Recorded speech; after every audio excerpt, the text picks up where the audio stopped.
কল্পনা করুন, আপনার চোখের সামনে হাজার হাজার সাপ একসঙ্গে নড়াচড়া করছে। শুনতেই গা শিউরে ওঠে। অথচ এমনই এক অবিশ্বাস্য প্রাকৃতিক দৃশ্য দেখতে প্রতি বছর বিশ্বের বিভিন্ন প্রান্ত থেকে পর্যটক, গবেষক ও জীববিজ্ঞানীরা ছুটে যান কানাডার ম্যানিটোবা প্রদেশের ছোট্ট শহর নার্সিসে। কারণ এখানেই বসে পৃথিবীর সবচেয়ে বড় গার্টার সাপের মিলন মেলা।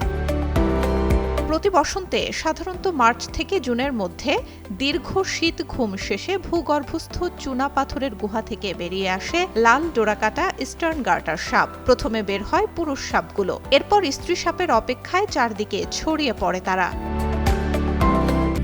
Lily whip shea mystic glowing body wash, secret to ultimate glow.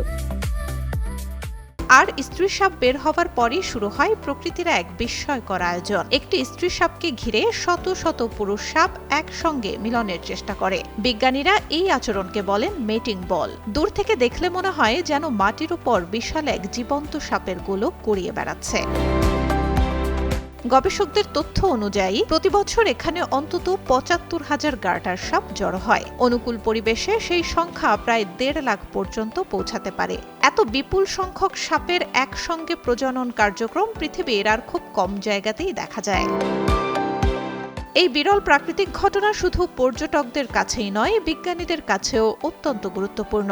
সাপের আচরণ, প্রজনন কৌশল, হরমোনের প্রভাব এবং বাস্তুতন্ত্রে তাদের ভূমিকা নিয়ে নতুন নতুন তথ্য সংগ্রহের সুযোগ তৈরি করে নার্সিসের এই সমাবেশ।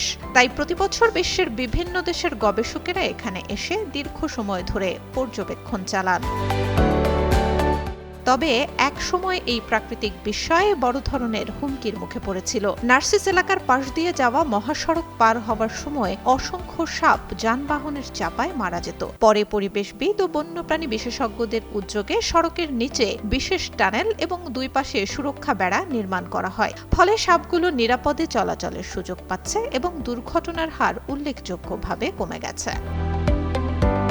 বিশেষজ্ঞদের মতে নার্সিসের এই সাপ সমাবেশ শুধু একটি অদ্ভুত দৃশ্য নয়, এটি জীববৈচিত্র্য সংরক্ষণ এবং বন্যপ্রাণী রক্ষায় সফল উদ্যোগেরও একটি অনন্য উদাহরণ।